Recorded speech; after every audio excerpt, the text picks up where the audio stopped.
Good evening, everybody. Welcome to this Area Plan South meeting. I'd like to start with the webcasting introduction, and I would like to remind everyone present that this meeting will be broadcast live to the internet or filmed and will be capable of repeated viewing or any other use by such third parties. If you are seated in the lower public seating area, it is likely that the recording cameras will capture your image, and this will result in the possibility that your image will become part of the broadcast. This may infringe your human and data protection rights, and if you wish to avoid this, you should move to the upper public gallery. If I could introduce the officers this evening, we have Graham Courtney from the Planning Department, Vivian Messenger from Democratic Services, and Becky Morton, who is doing the webcast. Item 2 of the minutes, advice to public and speakers attending the council planning subcommittees, is on pages 5 to 8 of the notes. Item 3, apologies for absence. Chairman, I've received apologies for lateness from Councillor Bannett, and then apologies from Councillor Lyon, Councillor Neville, Councillor Owen, Councillor Rackham, Councillor Roberts and Councillor Sunga. And Nessie's on Zoom. I can't see. Yes, Vivian is on Zoom. Okay, thank you. Thank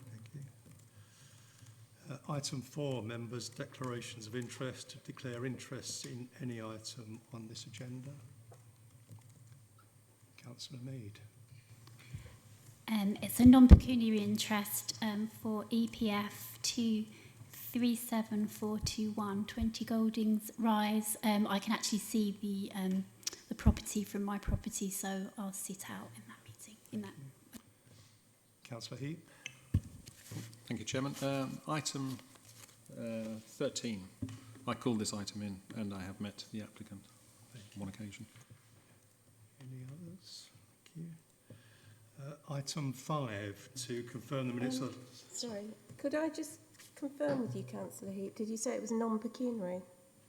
And you'll stay in the meeting? Item 5, members, the minutes to confirm the minutes of the last meeting of the subcommittee held on the 30th of March 2022, which have been circulated. Any comments on those minutes? Can I take them as agreed? Thank you. I'll sign them in a minute. Item 6, any other business? None, Chairman. Okay. Item 7 is to note the Epping Forest District Council planning policy briefing note. This is put in every one of our meetings, just to remind us all. Item 8. Before we get to item 8, I believe that the application for 31 Scotland Road will be going back to the officers, as there's been no objections. There was a note from the parish, but nobody is speaking on that application this evening, so it will go back to officers. Item 8, site visits. Councillor Pond. Chairman, I'd like to suggest a site visit to planning application number 2619, which is the Albany Stud Farm. The reason being it's impossible to see the site from the highway without trespassing on public land. It's adjacent to the SAC and to the forest yellow land, and it's within 100 metres, 100 yards of the boundary. So I think it would be advantageous for us to see this site and to arrange a visit at the time when new members of the committee who are elected on the 5th of May be able to be present. If I have a seconder. Yeah, do we? Councillor Murray. Members, that has been proposed and seconded. All those in favour? Against?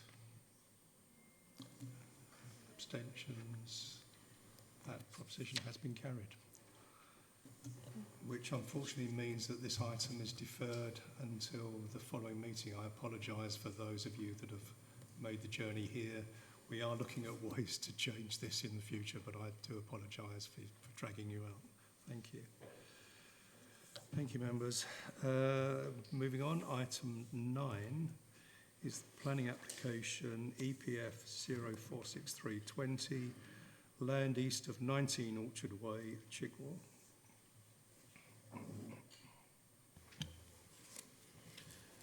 Thank you, Chairman, and good evening, councillors. So this application is for a new pair of dwellings to be situated on land adjacent to the existing terrace on Orchard Way in Chigwell. The application is before committee since there are 6 objections from neighbouring residents. We have also received an objection from the parish council after the report was produced. Whilst the parish council originally raised no objection in 2020, they now object due to the impact on the greenbelt and the lack of visitor parking facilities. The application is recommended for approval, subject to conditions and a legal agreement. The application site is situated within Chigwell Row on the eastern end of the existing terrace of properties. This is a revised application following a refusal for 3 dwellings in 2019. The site is partially situated within the greenbelt. This shows the greenbelt boundary here. The previous application proposed houses that followed the existing rear building line and as such encroached into the designated greenbelt. It was due to this and the lack of an ecological assessment that formed the previous reasons for refusal. This shows the existing terrace of properties at numbers 12 to 19 Orchard Way. The application site is this parcel of land to the east of these dwellings. The site is not used for any purpose. There's no vehicle parking provided on the site, and it is not utilised as either private or public amenity space.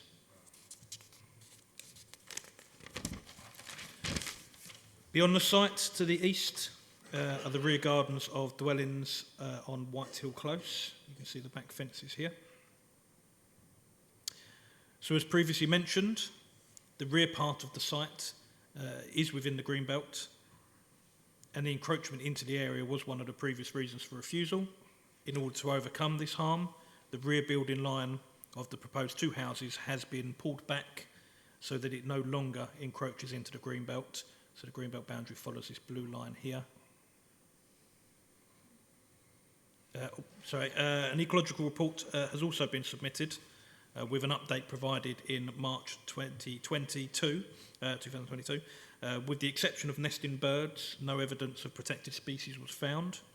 A consultation has taken place with Natural England, who have not commented on the application. This slide shows the comparison between the previously refused scheme's footprint and the footprint of the proposed scheme. As you can see, the previous development followed this rear building line, and this is now pulled forward. So the proposal was also reduced the development from 3 dwellings to just 2 two-bed dwellings. This is an elevation drawing of the previously refused scheme. This is the proposed scheme. Since the depth of the proposed dwellings has been reduced, this has resulted in a reduction in the height and the overall bulk of the proposal. This, along with a reduction in the number of units, has significantly lessened the impact of this proposal. Each of the dwellings would be served by 2 parking spaces, as was the previous proposal. Whilst the parish council are now raising concerns about the lack of visitor parking, this did not form part of the previous refusal. As such, this application is considered to be acceptable and is recommended for approval, subject to conditions and a legal agreement. Back to you, members. Thank you. We have 2 speakers on this application. Could I remind you all that you have 3 minutes And the first speaker is Anthony Lovage. Your microphone needs a button pushed on front of it. That's it. It's on. Thank you. I'm unaccompanied. I'm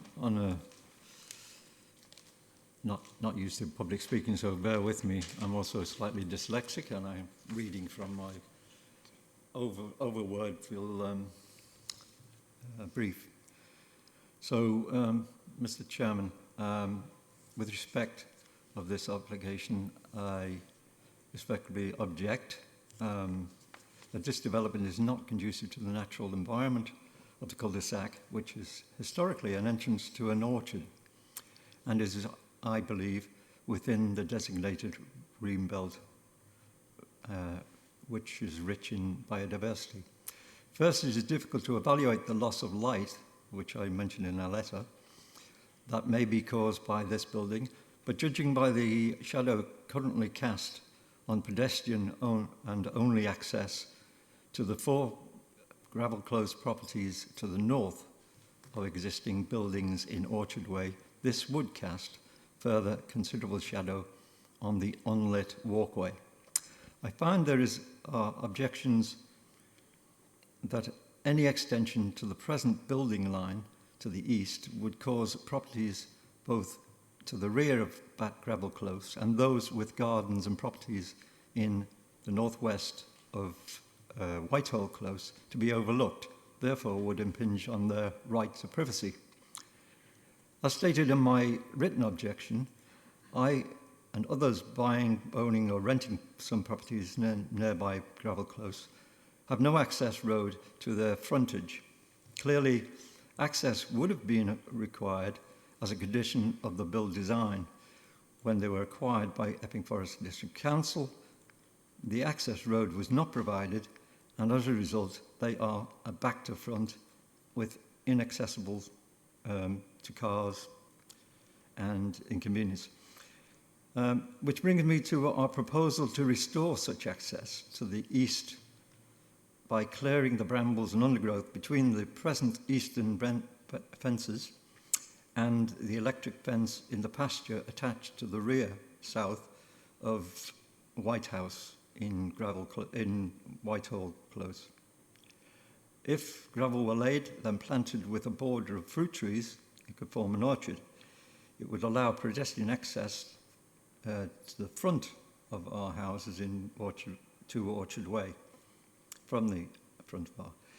Further to this access, signatories in Gravel Close would request the use by rent or purchase of the land cited in this application to allow providing much needed designated parking area.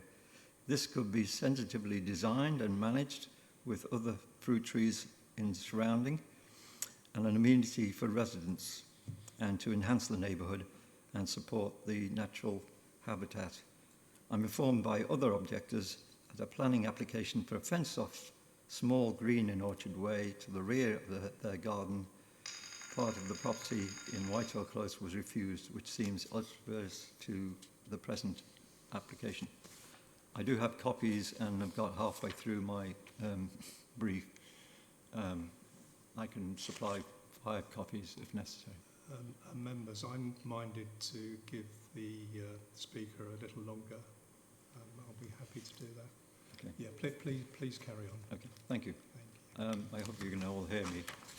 My fine. voice is not Absolutely fine. great. Okay. I'm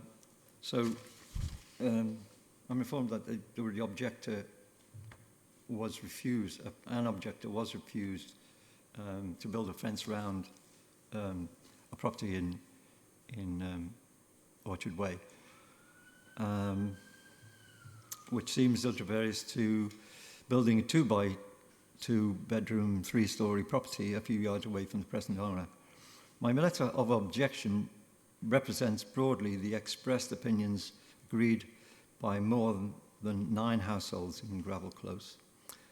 Our main criteria and concern is the lack of adequate parking for residents in Gravel Close, the dangers that congestion causes and the damage to vehicles incurred in gravel by parking on gravel lane. The possible solution I have addressed in my letter of objection are important to the well-being of this local community on the fringes of Epping Forest District Council that feel neglected, ratepayers and taxpayers. So granting this development will invalidate the stated requests for reasonable consideration and resolution for the community. I request the deferral of approval until access to parking is discussed at a meeting of residents of Gravel Close, Orchard Way and Whitehall Close affected by this proposal, hopefully to be arranged in the near future. I will communicate the decisions and findings of this committee, and thank you for your time and attention. Thank you. Could you turn your microphone off? Thank you. Thank you. We have another speaker, which is Stephen Hayhurst. Thank Sorry, you, you're on Chairman. Zoom, yeah, Hope you sorry. can okay. Yep, good. Thank you. We can hear you. This revised application seeks to overcome the two reasons for refusal imposed by members in July 2019. Firstly, members refused permission because at the rear, the proposed building encroached into the greenbelt by 2.5 metres. Members included an instruction on the decision notice which advised the applicant that a reduced scale of development involving building only on the non-greenbelt part of the site would be considered favourably subject to details. Therefore, in the revised scheme, the building has been moved out of the greenbelt. The development has also been scaled down by reducing its depth and height and proposing one less dwelling. Building two proposed dwellings in this location would make it very difficult for the greenbelt land to the north of the site ever to be developed, as it would no longer have any suitable access. Therefore, one side effect of this development would be to provide better protection for the openness of the greenbelt. Secondly, members refused permission because they thought no ecology report had been submitted with the previous application. This was not the case, but the officer who presented the item to the committee at the time failed to draw this to members' attention. Suffice to say, an expert ecology report was submitted when this revised application was made, but as 2 years have passed since then, an updated ecology report was prepared and emailed to the Council on the 10th of March this year, allowing plenty of time for consultees to comment on its findings. The applicant supports the proposed conditions, however, notes that no landscaping condition appears to have been recommended by the planning officer, which would seem to be an issue given the need for council officers to approve the details of the significant new native species planting proposed by the applicant on land to the north of the site and which is described in the ecology report. In conclusion, I submit that the two previous reasons for refusal have been overcome in accordance with the advice given by members on the decision notice, and there is no reason why planning permission cannot now be granted subject to the additional landscaping condition I've suggested. Thank you. Thank you. Members, does anybody have anything they wish to say? Councillor Pond. Chairman, in the absence of the ward members for this, I haven't spoken to them, but I do have some experience of development on the edge of the Greenbelt, and I have in my own ward several examples of it. And I think that the officers have recommended conditions to deal with the exercise of permitted development rights being withdrawn in parts of the curtilage of this land. But I am afraid I am not sufficiently cognizant with the classes of permitted development. But perhaps Mr. Courtney can tell us whether his proposed condition includes dealing with hard standing or terracing or decking in the rear garden and therefore in the green belt, the erection of sheds, garages and so forth, fences, the planting scheme, which the agent has just covered, and lighting. Are those PDR issues, topics regulated? Well, the condition is suggesting removing class A to E. That relates to mainly extensions to the properties, does include outbuildings. It doesn't include hard standing, that would be F, but certainly that could be added in.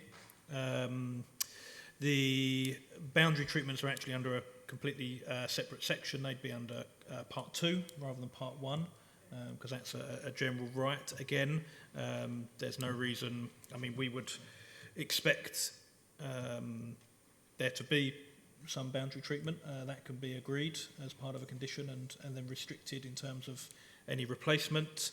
So yeah, no, we can cover that. That's not fully covered by this condition, but certainly that can be easily added. And lighting? Lighting is a little bit difficult because lighting for sort of within residential gardens doesn't require consent, so so we can't really restrict that, unfortunately. Well, would addition part 2 and class F, I have less concern than I would otherwise have. But I do very much regret encroachments and urbanisations in the Greenbelt, and whether they are sufficient, given what Mr Courtney has just said, to refuse this, I don't know, but this is what our members say. Thank you.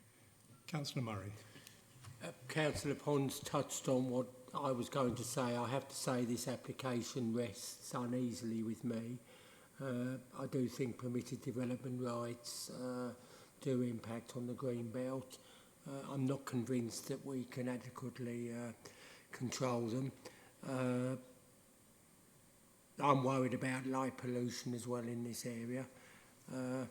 So at the moment, I'm struggling to vote against, but I really wouldn't want to vote for this, I have to say. It rests very uneasily.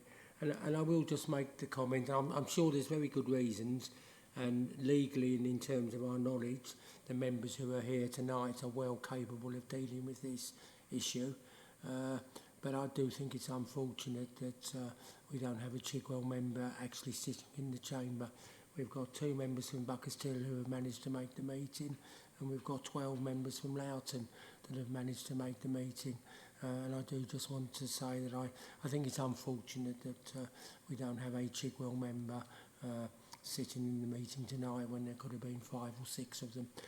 But we are where we are, and obviously legally and in terms of planning knowledge, we're well capable of making a decision. Yeah, I can't support this at this stage unless I get further assurance about our ability to control ancillary development in the garden, and we're being told that there's absolutely no control over light pollution, and we know what that will mean, and that will impact on the green belt site that we are allegedly protecting. So at the moment I can't support this. Councillor Wixley. Yeah, thank you, Chairman. I've just got some questions to ask about this. I was a bit curious that it's described as previously developed land. That's on page 24. And then when I look at page 27, there's reference to contamination. And from reading that there seems as if there might be quite serious contamination. It refers to gas monitoring and various things that I'm not familiar with. I just wondered what this land was used for previously. That would be a question. I've got a comment to make as well, but I just, if the officer could give us some background to what this ground was used for. Off the top of my head, I'm not too certain. It's been for some time. It's been a vacant site, but I can certainly have a look. There may be some background within the submitted report, so bear with me and I'll come back on that. I mean, looking at it, it sounds as if it was once a rubbish dump, actually, but still. I think, as Councillor Murray said, it's unfortunate we haven't got any Chigwell councillors here, because it seems to me there are a lot of issues that they could have occupied themselves with, especially as the objector has raised a number of issues which aren't actually related to the planning application, but nevertheless. The other thing which Mr Courtney will know, I'm always interested about consistency in planning conditions. And I noticed that there's no condition regards the travel information pack attached to this proposed development.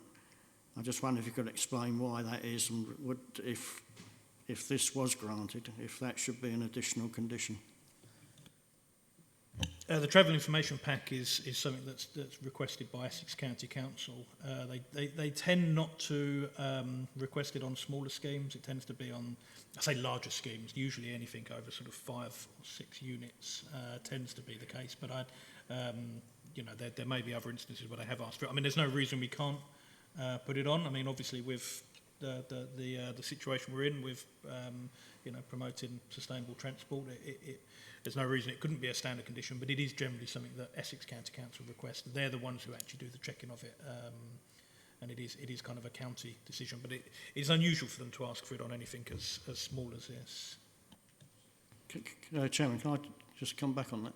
So are we entirely in the hands of Essex County Council on this? One of the reasons I'm interested in, because I think the idea is that if people use public transport, there's less pollution. And of course, this site isn't that far away from Hainault Forest. Although we talk about the special area of conservation referring to Epping Forest, but it's actually quite near Hainault Forest. So surely there's an issue there as well.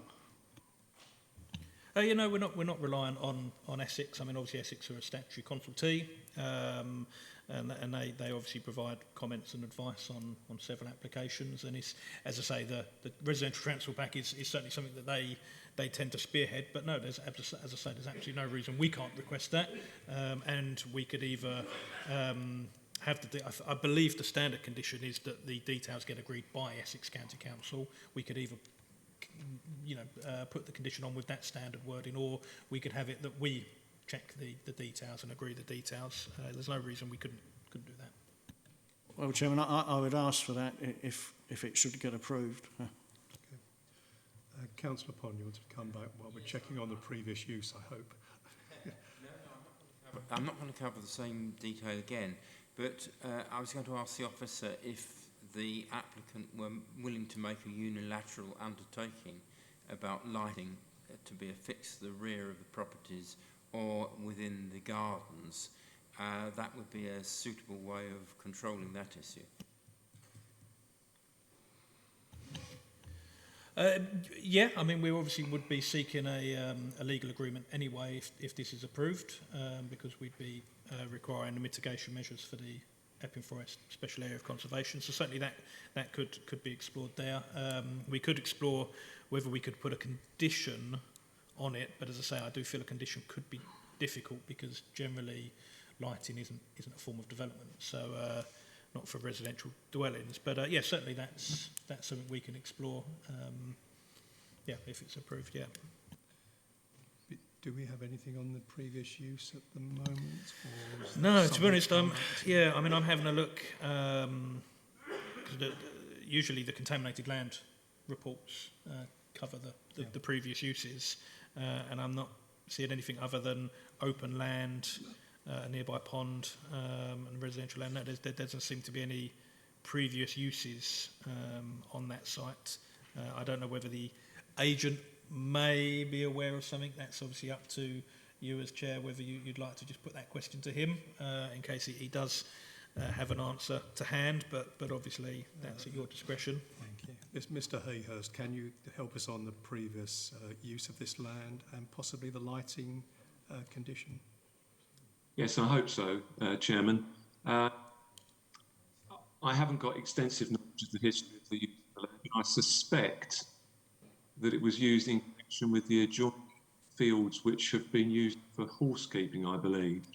So I suspect that any contamination, potential contamination, might be as a result of having horses operating on the land.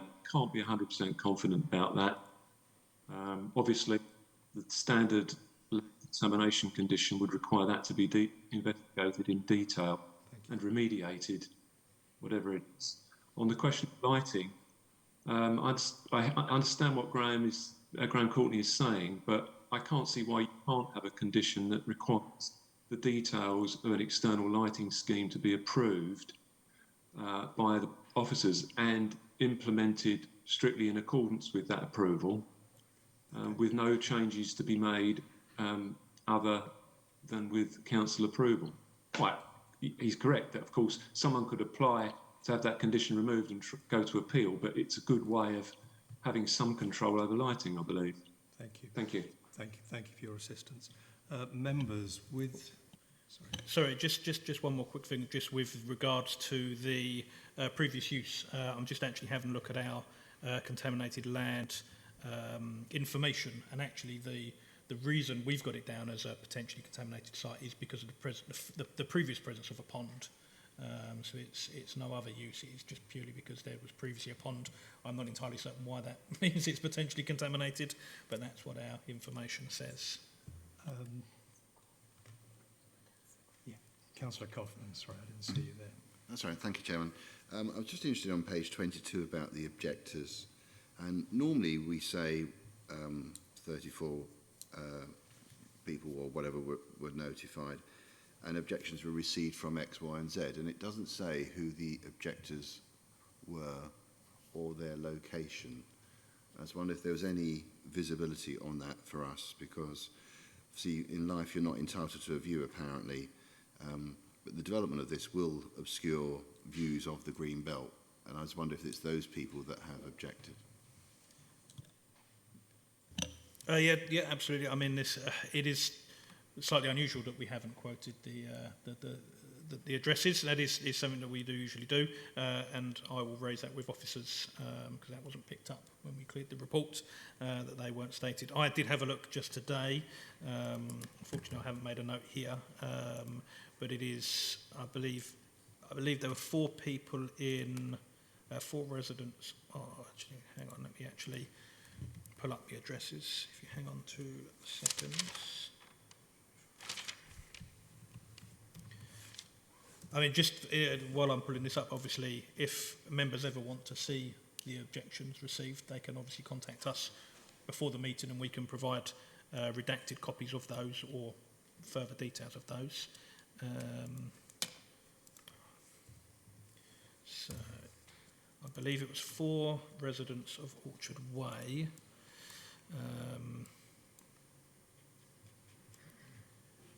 So we had 8 1D, 17 and 19, I think, Orchard Way. We had a resident in Whitehall Close, number 10, which I think is the one directly behind. One of the properties. Oh yeah, sorry, no, it is one further down. Yeah, sorry, and also number 15. 15 Orchard. Oh yeah, 15 Orchard Way. Yes, what I've just said. Oh yeah, so 15, 17, 19, 8, and 1D Orchard Way, and then the property in Whitehall Close. Yeah, Councillor Kaufman. Thank you for letting me come back. So these are the people that are directly affected, their views are exactly as diagonally affected. No pun intended, very on the fence on this one because we do need more housing. But the curtilage of this scheme does include the green belt. I know it's the garden. So it's a really difficult one to call. Thank you.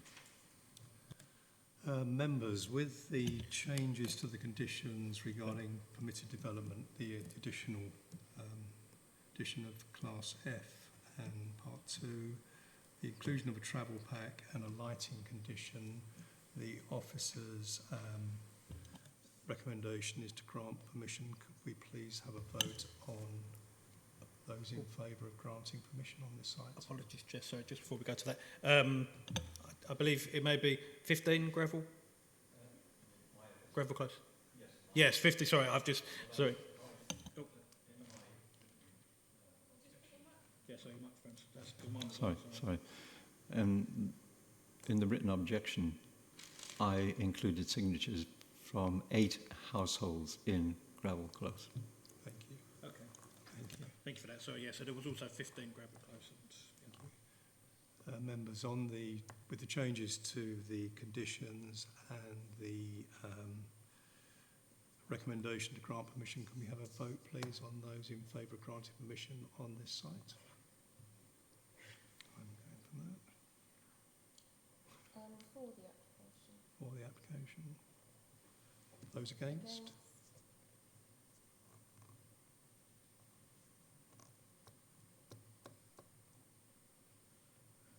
Six. Abstentions? Six. I haven't got them all because there are 14 here, so would you like to show your hands again, please, for the application? Just me. One against.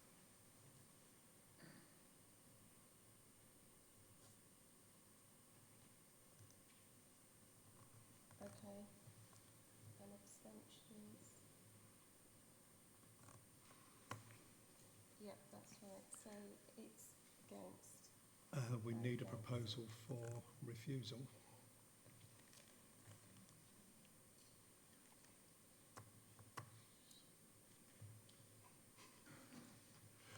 Councillor Pond.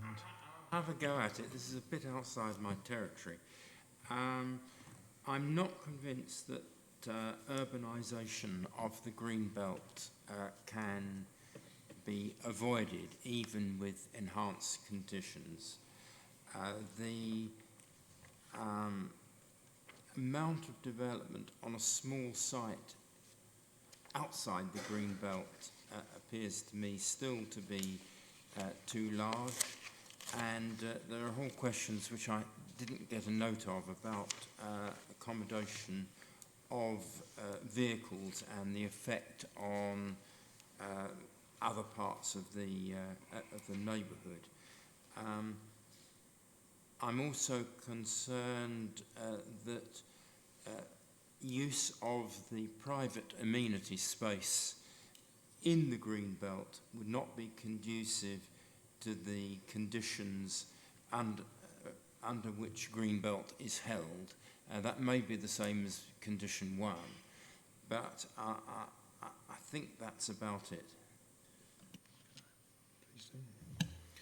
Just before we go to a seconder or a vote on that, I just want to remind members that we do have a previous refusal on this scheme for 3 houses that did encroach into the greenbelt. There were 2 reasons for refusal on that, one being the impact on the greenbelt and the other being ecology. There is a risk of introducing additional reasons to refusal on this scheme unless there is very good reason as to why they are present on this scheme but weren't present on the fairly recently refused scheme. I just want to put that out there before you take a vote on any reasons for refusal.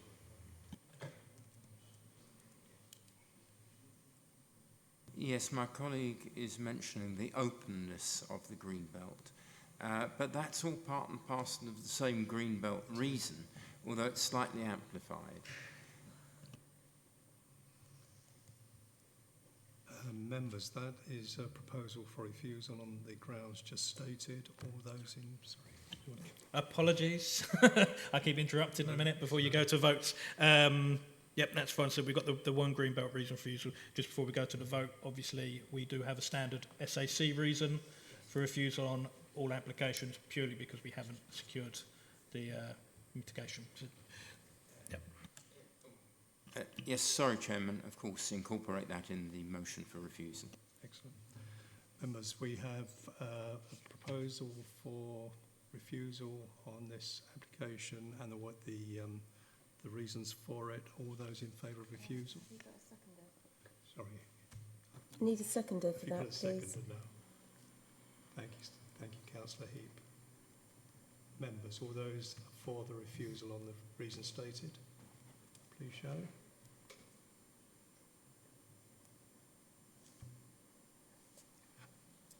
Ten, Chairman. Those against? None. Abstentions? One. Sorry, 1, 2, 3, 4, 5. That application has been refused. Thank you, members. Item 10, EPF 158621, Highgrove Close, formerly land to the rear of 33 to 37 Hilly Fields. It's coming back to us after the last meeting. Before, can I just, I think the gents just wants a quick chat. Can I just go and speak to him before we go, rather than be a public? I don't know. Yeah. Yeah. Sorry, Can we just have a second? excuse me, members, I'm just going to...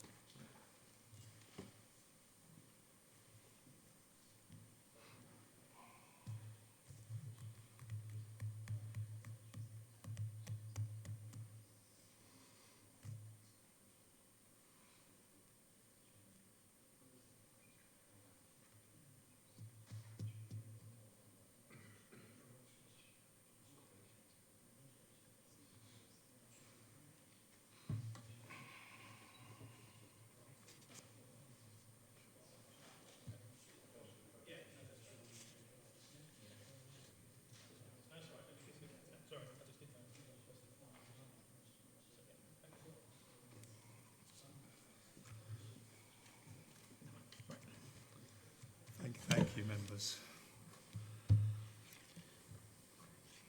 Apologies. Thank you, members. Thank you, Chairman. So the next item is an application for a new dwelling on land adjacent to Highgrove Close. It has previously been deferred at committee for a site visit and most recently to enable officers to discuss an amendment to the roof and to obtain a street scene plan. As such, I will limit my presentation to these matters. The application continues to be recommended for approval, subject to conditions and a legal agreement. Just as a reminder, this is the site plan. Oh, my apologies. I forgot that I've stopped sharing. Let me do that. There we go. My apologies. So just as a reminder, this is the site plan showing the location of the proposal, just here. These are the floor plans. So this shows the most recently submitted amended elevations following the previous committee. As advised, the roof profile has been altered so that both sides are now hipped. You may remember that this side was previously a gable and this side was hipped. This shows a street scene of the proposal as requested at the last committee. And then we just have the aerial photograph which shows the site in relation to the neighbouring properties, as that was obviously an area of discussion at the previous committee. As I said, the application continues to be recommended for approval, subject to conditions. So it's back to you, members. Thank you. Thank you. We have two speakers. Dr. Gabriel Hammett, please.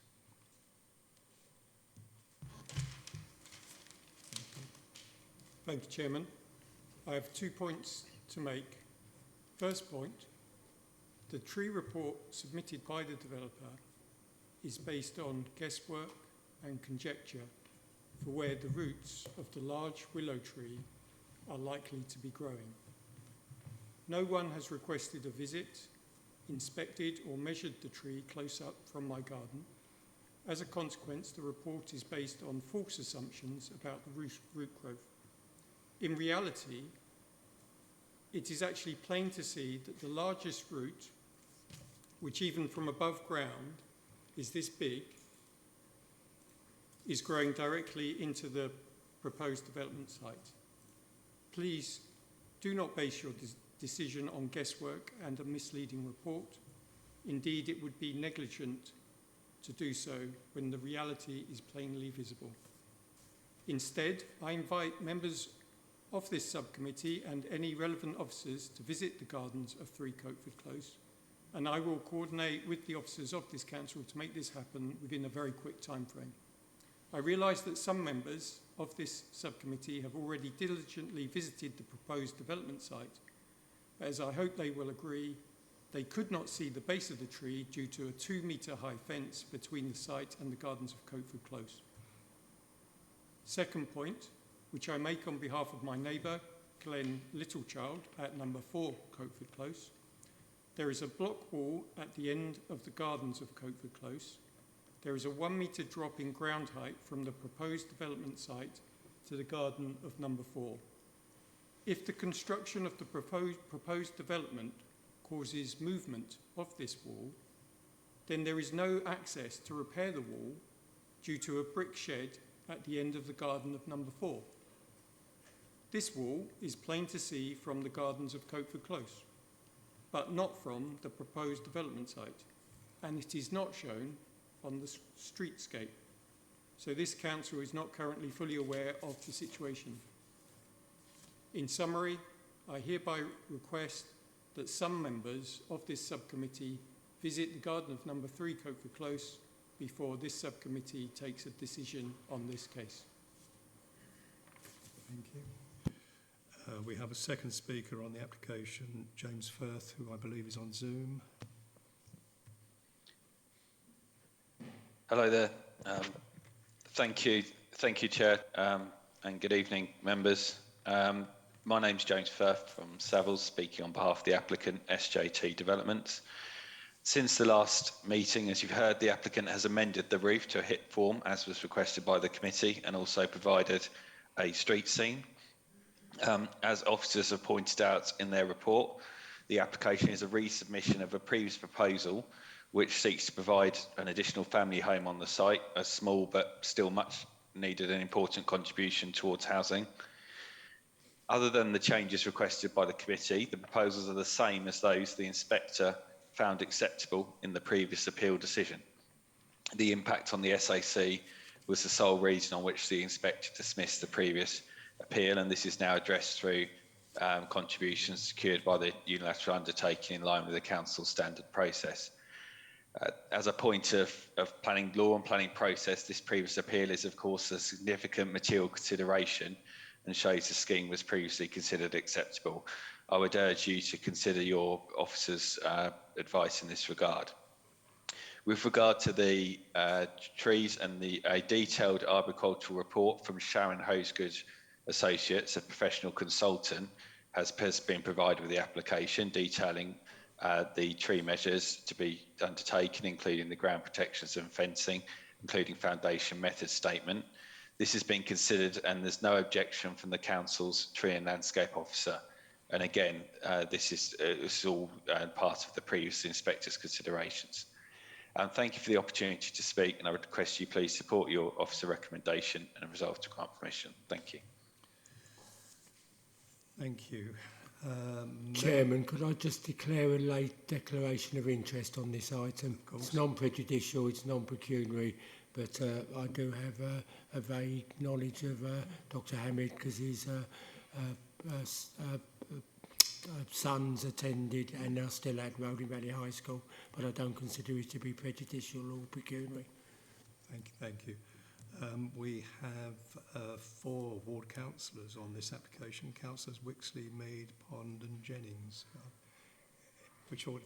Councillor Jennings got his hand up first. Thank you very much, Chairman. Yes, I'm one of the 2 ward councillors that represents Loughton St John's. And I'd like to thank people that have already made a big effort, I think, to improve the look of this 4-bedroomed house. I have to say, on a personal level, I still don't like it. I think it looks like it's been sort of shoved on the end.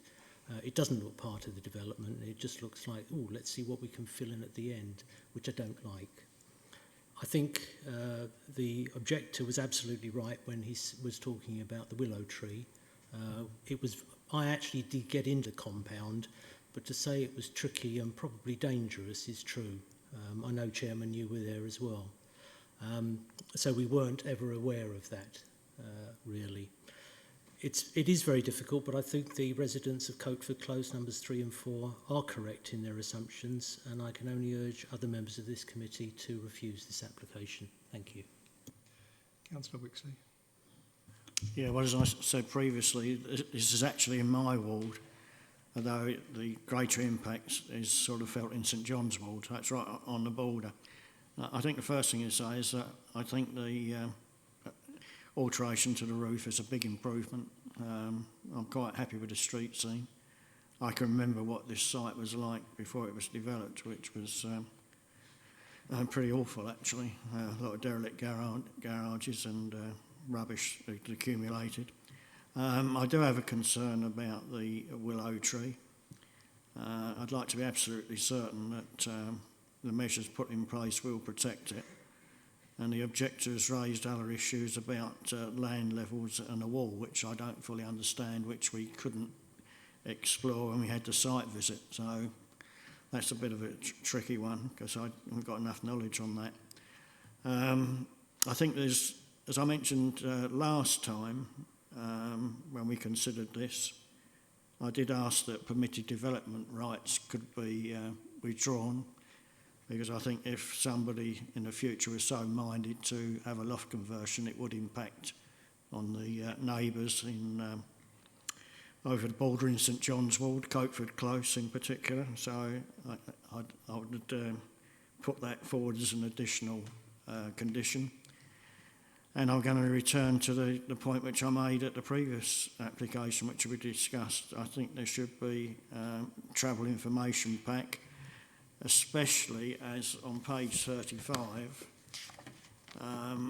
where it says description of the site, the third paragraph actually makes a reference to a bus stop being close by. So it seems entirely logical to me that there should be a travel information pack. So I think that they're my comments. So I would hope that the committee could agree to those two additional conditions which I've suggested.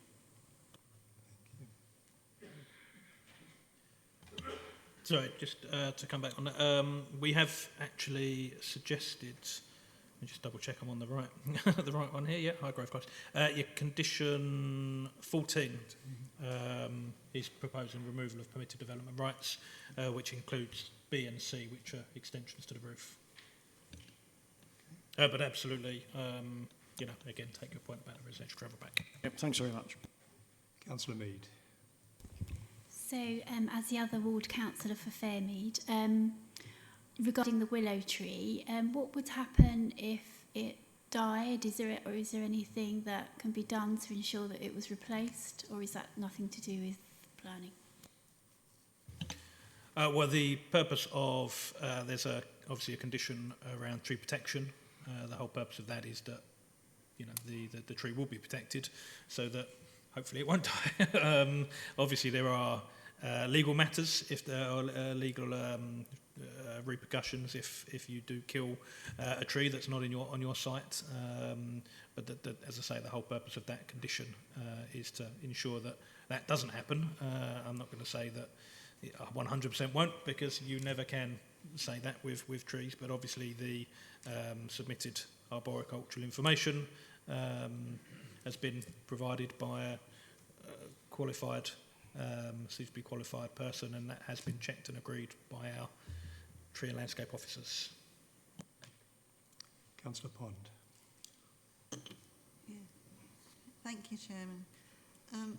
Yeah, this is actually in Fairmead Ward. We had a site visit there, as we heard, which thank you for organising that. There's just about space, I think, for this house, and the design is okay as far as I can see. The house is already on the site a 2 to 3 bedroomed, whereas this is a 4-bedroomed house. So I'm wondering if that does rather make it out of place in the street scene. I'm concerned about the tree as well, as Councillor Mead has been, so we'll see if we can come up with something for that. Thank you. Councillor Murray. Yeah, I've just got a couple of questions because I'm concerned about this tree. Can I apologise first of all for not being able to make the side meeting? I can't remember the reason, but it was a good reason because I would have come otherwise. So I do apologise about that. But can I just ask a couple of factual questions? Have members actually been able to see this tree? And have our tree officers actually looked at the tree as well and satisfied themselves that it will be protected, or have they taken the report provided by the applicant and just judged it on a paper exercise or a report exercise rather than go and look at the tree themselves? Have our tree people actually seen the tree and are satisfied about it? And why can't members see it? I must admit, I also wasn't personally on the site visit, so I'm not too sure what exactly members saw, whether they saw the tree or not. Also, I can't say whether our tree and landscape officers actually went and viewed the tree, but they are extremely tenacious, let's put it, in terms of their assessments, and they very much don't just blindly accept what's been submitted. They do challenge that. We do have a lot of objections, a lot of pushback from our tree and landscape officers. Obviously, they're quite important in a place like this, where trees are extremely important. So they don't just accept things lightly. So I would imagine a thorough consideration has taken place here. Councillor Pond. Chairman, I know I'm sometimes called the refusenik general for wishing to question planning applications. On this one, I've got a general point to make and a particular point to make. I am grateful that the developer has agreed to alter the roof slope in accordance with what was obviously the committee's wishes, and I'm also pleased that the officers have framed the conditions relating to alterations to the roof as they have. Whether this overcomes the more general issue, I don't know.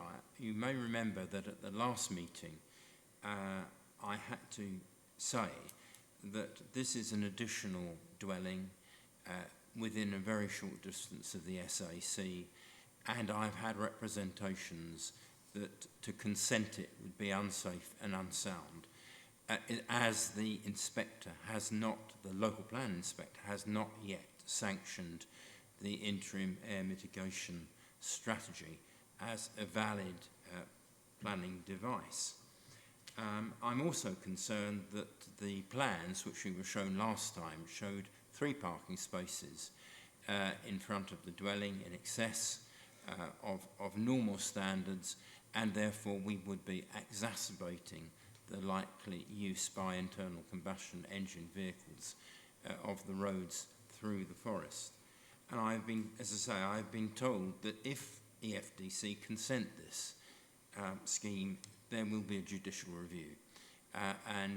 You know, I'm not part of that. I don't know anything about it other than that it is likely to take place. The tree is an additional issue. The tree is a willow, it's a weeping willow, and it must be, I think, in some jeopardy, because it's in the rear of the gardens of Cotford Close. We tried to have a look at the bole and the way the tree is grounded during the site visit, and because of the general debris and state of the site, we couldn't really get a good view of it. But weeping willows are somewhat difficult trees because their root system is dependent on moisture. Its roots will be partly in made ground at a different level, as has been pointed out. The different levels are an added and complicating factor. So I am still doubtful about this application, although I do appreciate that the developer has gone some way to meeting the points which were raised. Members, I think with the additional condition of a travel information pack, I think the officer's recommendation is to grant permission. Could we go to a vote with the additional condition of the travel information pack? All those members in favour of granting permission on this site, please show. I think it's going to be me again. Thank you. 2. Against? 4. Abstentions?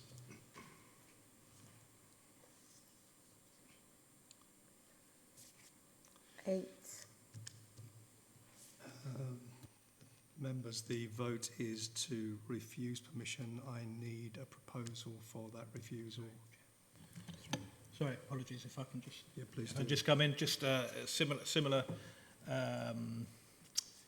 point to a previous application. Obviously, this does follow a previous refusal that did go to appeal. It wasn't upheld at appeal. The reason for refusal, the only reason that the appeal was dismissed was on the grounds of the impact on the special area of conservation, which obviously we now have an interim air quality pollution mitigation strategy for. There weren't previously issues raised around the tree, so I just will make sure members are fully aware of that prior to going into a discussion on reasons for refusal. Councillor Wixley. Yeah, can I just ask Mr Courtney, a fresh issue is raised tonight about the security of a wall, as I understand it, which hasn't cropped up before. Has the planning officer got any information about this wall and the potential for it to fall over or whatever? No.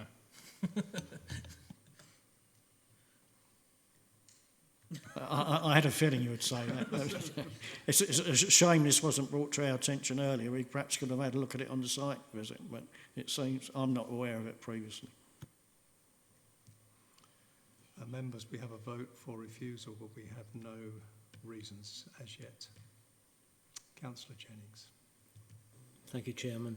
All I can say is really it's the impact on neighbouring properties, basically, for me. Can we use that as a reason for refusal?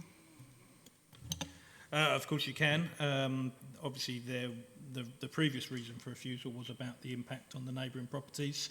The planning inspector did assess that, consider that, and felt that there wasn't going to be an impact. And obviously, that was a larger scheme than this one. But if that's how members feel, then yes, we can. It is a valid planning reason for refusal. If I can come back, I think the issue is basically it's just the impact on the residents of 3 and 4 Copeford Close, in as much as the impact on the tree and the impact on this wall, of which, like Councillor Wixley, I'm not fully appraised with. But clearly there are serious concerns about this.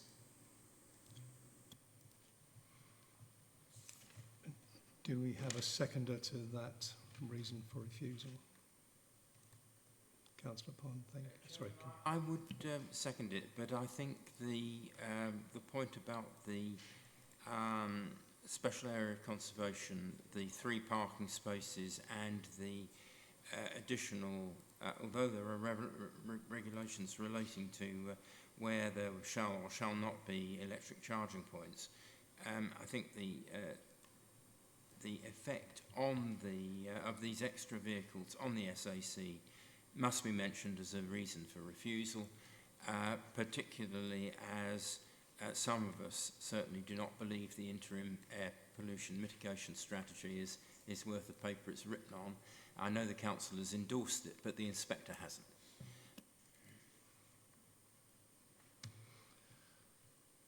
That's the proposal for refusal. Members, all those in favour of refusing on that basis?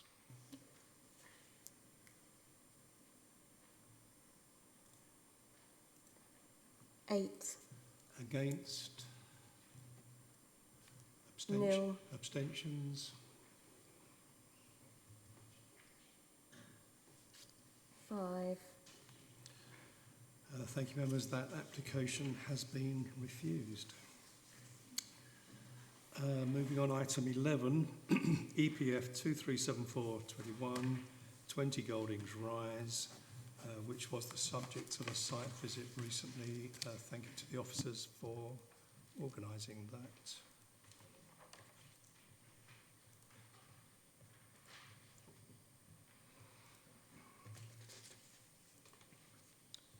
Thank you.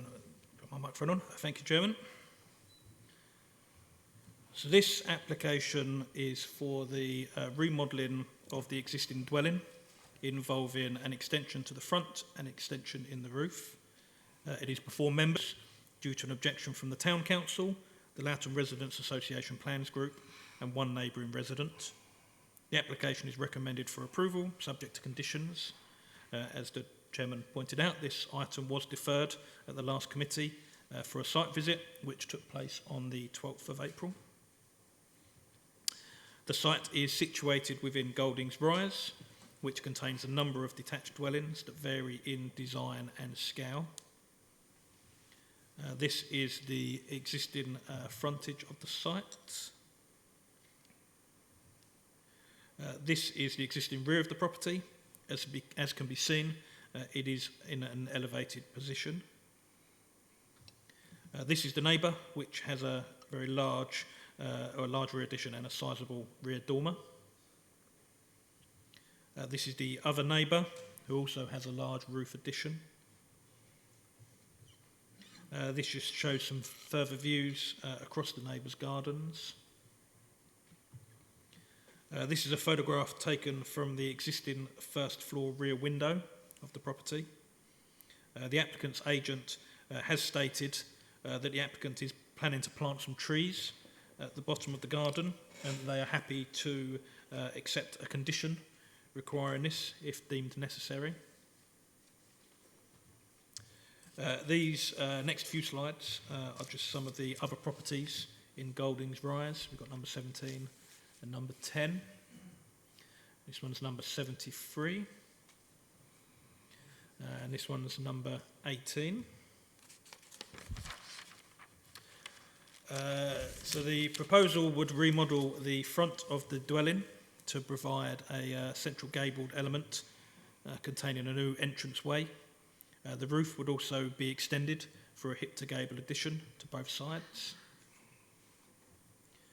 To the rear, a dormer window would also be added along with the roof extensions to this rear roof area. These first floor flank windows would be obscure glazed and fixed shut to protect the neighbours from any loss of privacy. So these are the floor plans for the existing dwelling, which is a 3-bed property.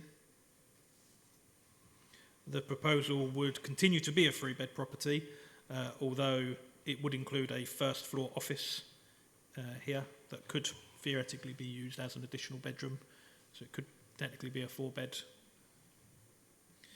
So the proposal follows a number of pre-application submissions and amendments requested by the planning officer.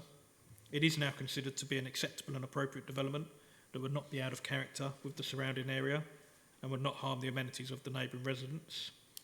Whilst the rear dormer is sizeable, it is not dissimilar to other examples in the local area, including immediately adjacent. It is also recognised that some form of roof extension could be undertaken under permitted development. As such, the application is recommended for approval, subject to conditions. Back to you, members. Thank you. We have one speaker on this application, the applicant's agent, Berkham Demir. Dear Chairman and Councillors, thank you for allowing me to speak this evening. I won't take too much of your time, but I'd like to just briefly explain that we have been speaking to the planning officers all throughout our application. Prior to the application submitted, we have had 3 pre-app advice received so that we could find out if there is any problems with the proposal. We understand that there has been an objection to the scheme. However, working closely and together with the officers, we have amended our proposal. With the amended drawings, our proposed loft dormer is set 300mm lower than the roof ridge, 280mm set in from the flank walls, and 500mm set back from the rear elevation wall. Our proposal will not increase any overlooking to neighbouring properties than what already exists from the rear first floor windows. And also, it is worth noting, as Mr. Graham has explained, that my client has already agreed to plant more trees at the rear of the property, similar to number 21 Golding's Rise. There are so many other similar developments in the area, and there are 3 to 4 neighbouring properties with the same materials as we have proposed. We don't feel that the application is actually out of character within the area. I ask the members to approve the application this evening, and I'm happy to answer any questions the members may have. Thank you. Thank you. There are two ward councillors on this, Councillors Jennings and Pondergane.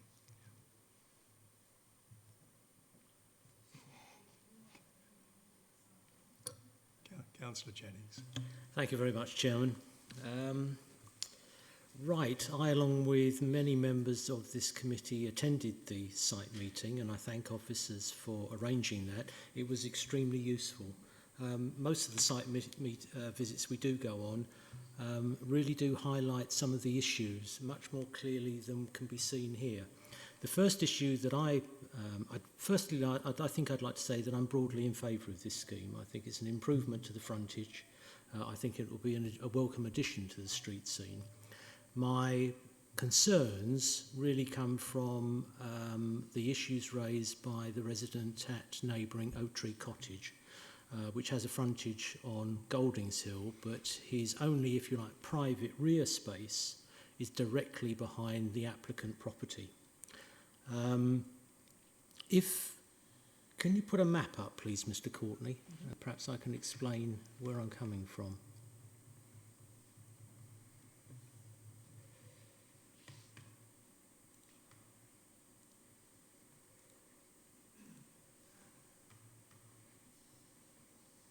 That's it, thank you. If you could just highlight the rear garden of Oak Tree Cottage. That's it, that one, that's it. Right, if you stand on the southern boundary with what is the lodge, right down at the bottom of the garden, and look up at number 20 Goldings Rise, you can see the roof clearly. So it stands to reason that if you put a dormer window in that roof, you will be able to see the bottom of the garden. The issue with that is that the bottom of the garden is the sunniest part of the garden, and it's also where the owner of or the occupier of Oak Tree Cottage has a quite extensive seating area. So it would be quite reasonable to think that he's going to sit out there on summer evenings and expect some degree of privacy. If you move your cursor further north, please, Mr. Courtney, down a bit, yes, to there, that's when you stop seeing the roof, basically, and so that nearer part, from north up to the joint border with number 20 Goldings Rise, you cannot see the roof, so that would be out of bounds, as it were.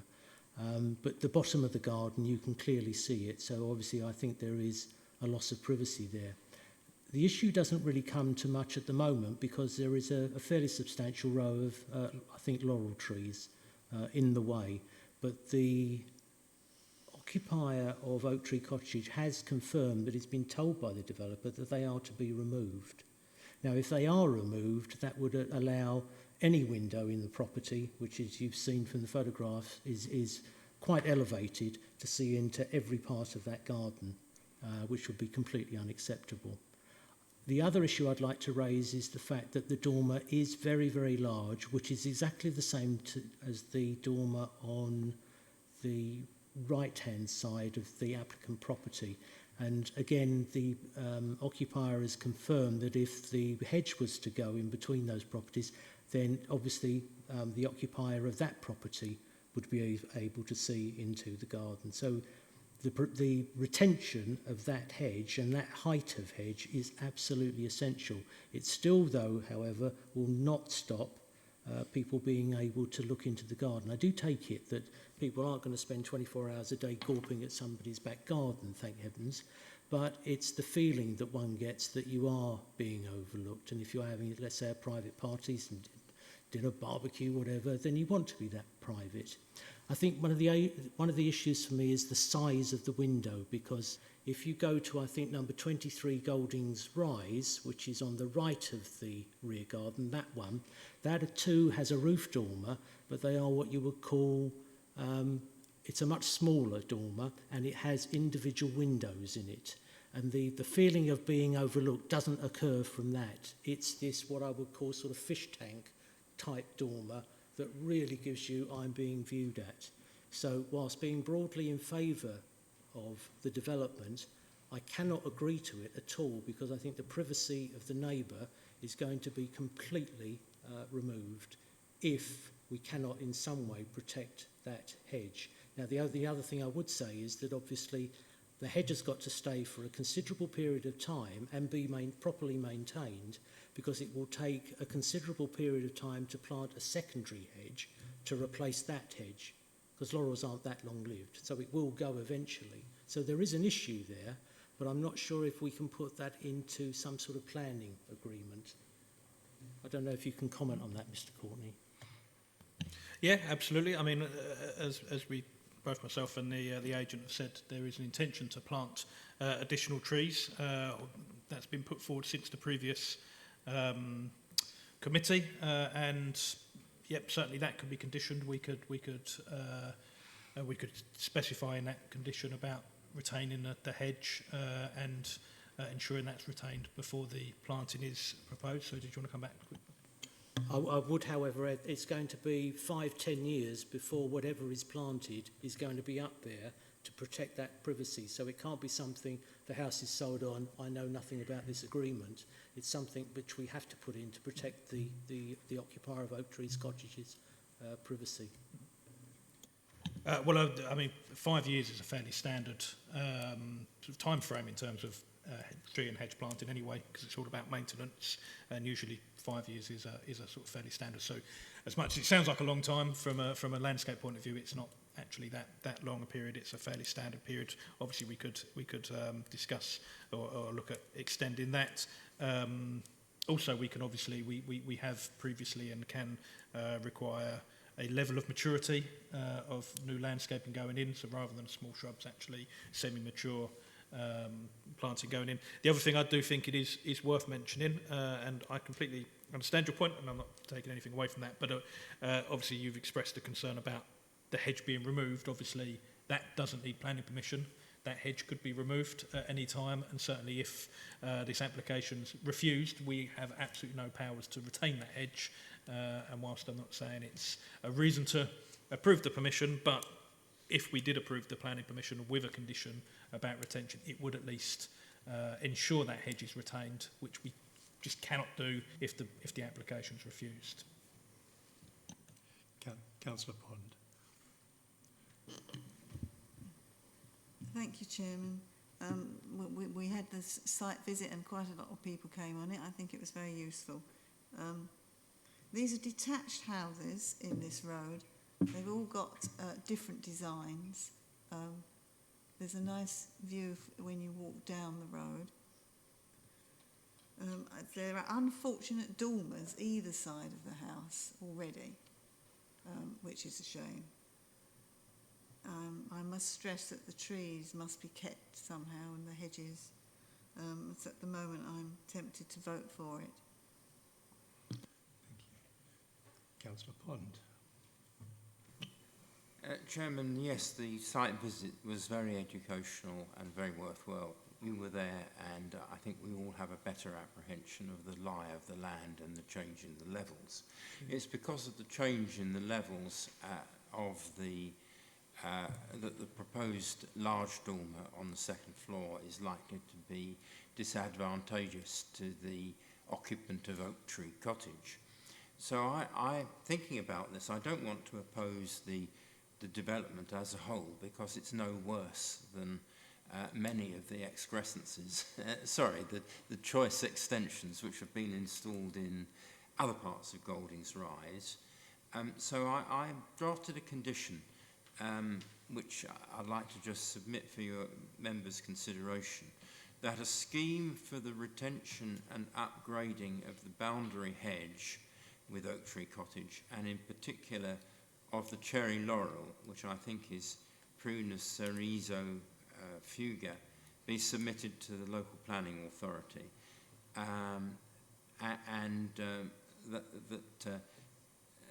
that should, I think, cover everything. And the reason for that would be to preserve the privacy and amenity of the owner of Oak Tree Cottage. One or two minor things, Chairman. The first is that in one of one of the planning officer's slides, Mr. Courtney included one of 73 Golding's Rise. Well, there is no 73 Golding's Rise. Golding's Rise is only numbered up until 30, I think. So I think there's a mistake there somewhere. And the second point was that in the site visit, many of our members commented on the public amenity value of the two trees, one in the front garden, one in the rear garden of Oak Tree Cottage. And I know it's open to members individually to speak to the tree officer, but I think it was the view of a number of us who were present on that site visit that those should be TPO'd. And so with your permission, I would add that as a rider to any decision we come to the tree officer, that is the opinion of this subcommittee. Thank you. Thank you. Councillor Murray. Apologies, sorry, Chair, before I cut off. Sorry, just for clarity, you talk about trees in the grounds of Oak Tree Cottage, not in the application site. Okay, I mean, obviously we can't deal with those under this application, but I can certainly take that back to the tree officers. Yeah. Councillor Murray. Yeah, I just wanted to make a number of points. I thought the ward members spoke very well and their points are very valid and I would support them. I think Councillor Pond, the second Councillor Pond's, Councillor Chris Pond's conditions are very good. And on a slightly lighter note, Councillor Jennings was making serious points, but I loved the way he had the use of the cursor because it reminded me of The Golden Shot and Bernie the Bold, which used to be my favourite programme. Thank you for that. Yeah, thank you for a trip down memory lane. Members, sorry, Councillor Wixley. Yeah, just for clarification, I think the reference to number 73 is actually 73 Goldings Road. How that photograph has got in amongst those is a bit of a mystery to me, but I think that's the property. It's a long way. It's a long way. Okay. Thank you. Members, we have the officer's recommendation for granting permission. We have an additional condition on the scheme for the retention of the hedge. Can we please go to a vote on those that wish to grant permission for this application?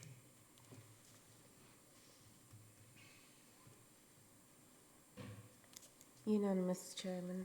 Against? Unanimous. Sorry, is it unanimous? Yes. Oh, wow. Members, that permission has been granted.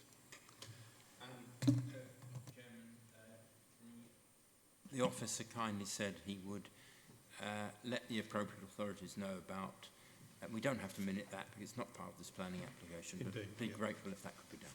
Yeah, very useful, thank you. The next item, item 12, has been deferred for a site visit.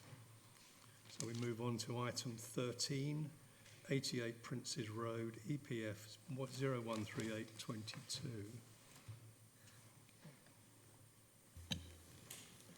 Thank you, Chairman. Let me just share my screen. Hang on 2 seconds.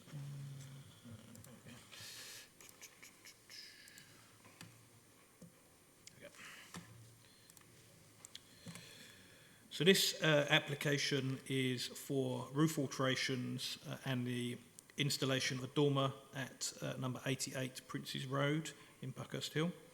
The application is recommended for refusal due to its design and impact on the street scene. It is before members as it has been called in by Councillor Heap. This site is an end of terraced house within the built-up area of Buckhurst Hill. There are a variety of roof heights within this immediately surrounding area. This shows the terrace looking down towards 88 Princes Road, which is this one here at the end. This shows the terrace looking up the road. It is noted that there is it's noted that there's a typo in the committee report in that it is stated that a site visit was carried out on the 24th of March 2020. In fact, the visit was carried out in March 2022, a few weeks ago, which is when these photographs were taken. This is an image of the front of the site.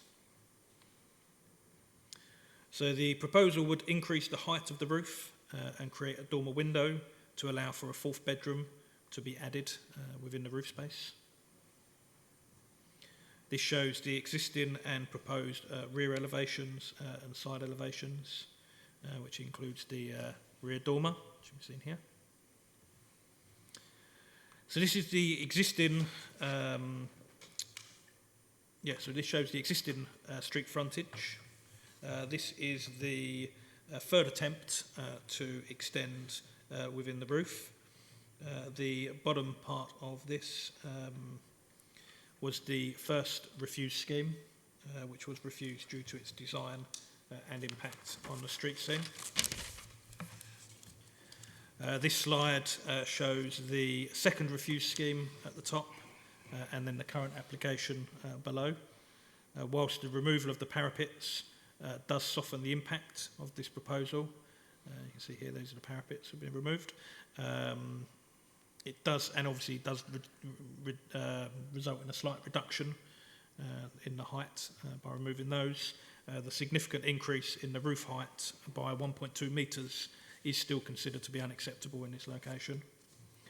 Whilst officers do recognise that the roof heights do vary in the immediate location, the other examples sit better with the gradient of the road and therefore do not have as harmful an impact as this proposal. And as such, the application continues to be recommended for refusal on the same grounds as the two previous refusals. Back to you, members.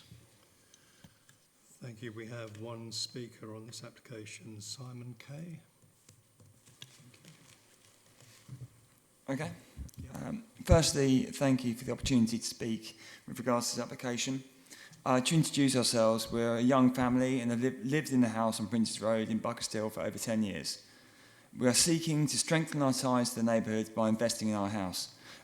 Just on a very small technicality, whilst it looks like it's end terrace, there is actually an inch gap between our house and the next house, but it very much looks like it's a terrace, but it's not actually. We are technically detached. So in order to add another room to the house in the loft space, it requires an increase in the room height, which we consider only really a slight repitching of the roof, which we don't believe to be excessive. The existing height of the loft is low and measures approximately 1.44 metres. The objective is to create a bedroom in the loft with a standard ceiling height of approximately 2.3 metres. It is clear that many of the properties on Princes Road have extended into their lofts. The majority of the loft extensions carried out along Princes Road have been built without having to make alterations to the main roof, but it's also clear that some have also gone down the similar route to what we've done and changed their pitch of their roof. We spoke to our neighbours about the extension, and no one has objected or advised any concerns at all. The planning application, as you said, was previously refused under the section of character and appearance, but it was noted that the current ridgeline that sits higher than 90 Princes Road somewhat still respects the roofscape when reading it from 98 Princes Road downwards, which follows the gradient of the hill. So the plans were subsequently amended to reduce the height to the lowest possible level that will consider the minimum ceiling height regulations. The extension will be sensitively constructed and the change in pitch are barely noticeable once complete. It really would look no different to if you retiled the roof in terms of how different it would look from a street scene. So I can't really see how it would have that much of an impact. In fact, Princes Road is strongly characterised by the steep slope along the road and the great diversity in the architectural styles and form of buildings. There is constant variation between the appearance of housing and how they relate to each other. Many houses of different forms sit together at very close proximity, which, due to the slope in the land, means that tight juxtaposition of houses and the contrast between the heights of buildings is actually an established part of the character of the road. Photos to support this was shared with the planning department, but I'm not sure if these were ever considered when looking at the application. I thank you once again and appreciate your consideration to approve the application. Councillor Heap, you called it in. Do you wish to speak first? Yes, please.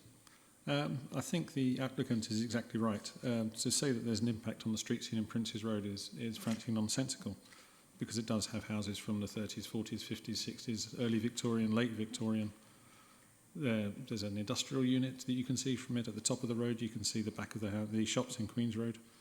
So this doesn't really have an impact on the street scene. And as noted, there's no rights to lights issues, there's no overlooking issues, there have been no objections even from the parish council. So I think this is absolute nonsense and should be given permission. Thank you. As one of the ward councillors, I think it's always unfortunate on some of these front elevations and street scenes that the way that they're actually drawn, you never actually see that from the street or even from the other side of the street. It's as if you're on a ladder sort of 15 feet up in the air looking straight at it. Prince's Road does have a variety of different roof lines, different designs. I understand exactly where the offices are coming from, but I think in the general mix of Prince's Road, I don't think this is too detrimental.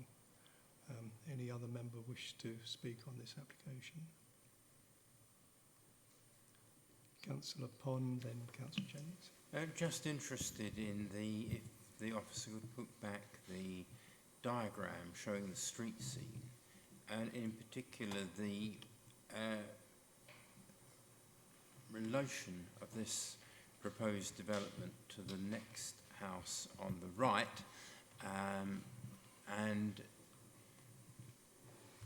yes, that's it. It does seem a trifle odd because it kind of bisects the chimney, which does, in my view, make the street scene less than optimal.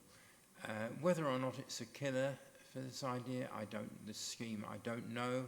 But on the whole, I think street scene would be better without it. Councillor Jennings. Thank you, Chairman. I just wondered, Mr. Courtney, do you have, I'm sure you have somewhere, a diagram basically of the street scene as it is at the moment? Yes. The top one. Oh, I see. So it's not, it hasn't sort of cut the next door's chimney in half, it's just the way it is. So you've just gone straight up. Okay. So my other question is, I do find the dormer on the left-hand side very odd.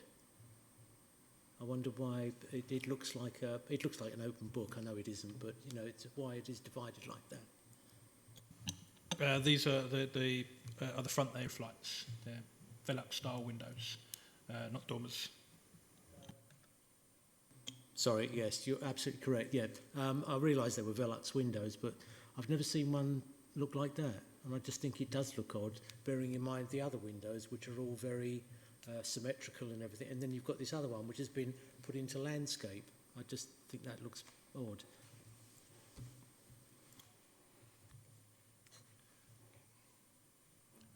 Just going, Councillor Heap first, then Councillor Murray. Thank you. Could the officer put up the picture taken from the opposite side of the street?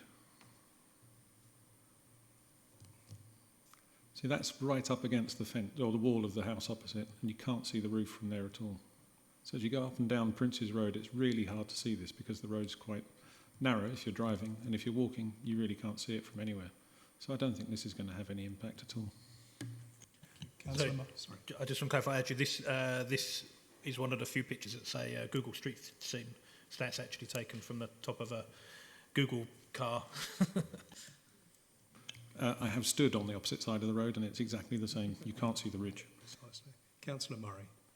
I just wanted to thank Councillor Heap for calling it in. I think it was a good use of procedure to allow us to look at it, because these judgments are often quite balanced, and I would endorse the view that it doesn't affect the street scene. Thank you. Councillor Kaufman.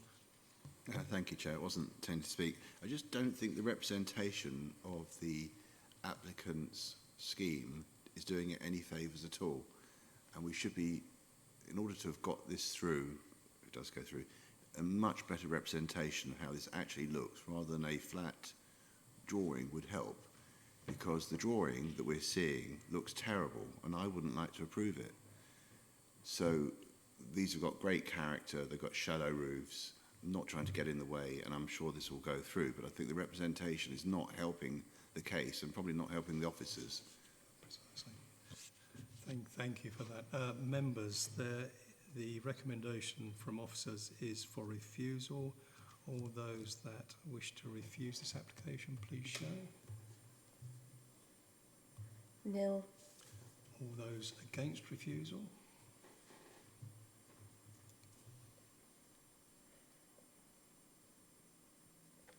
$11, Abstentions?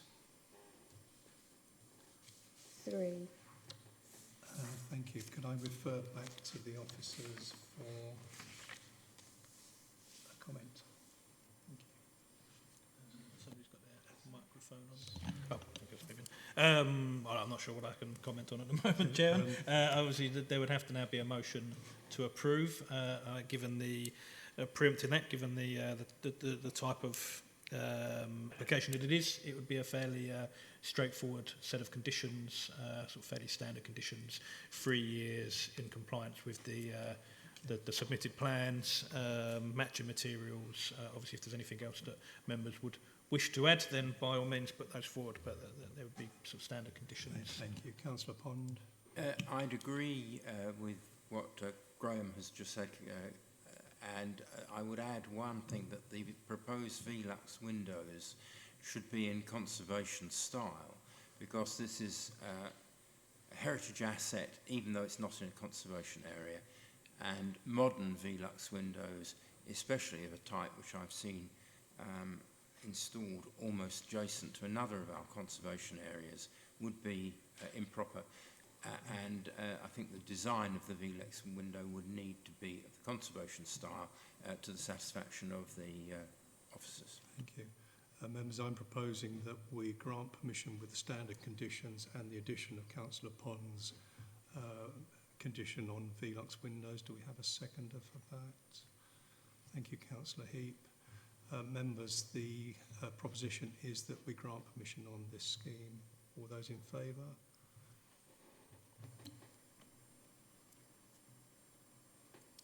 $13, Against? nil, Abstentions? 1. Thank you. Thank you, members. That application has been approved, which I think now brings us back to 31 Scotland Road has been returned under delegated powers, so it brings me back to page 1, 2. Item 15 on the agenda, exclusion of public and press. Nothing, Chairman. Members, I declare the meeting closed. Thank you.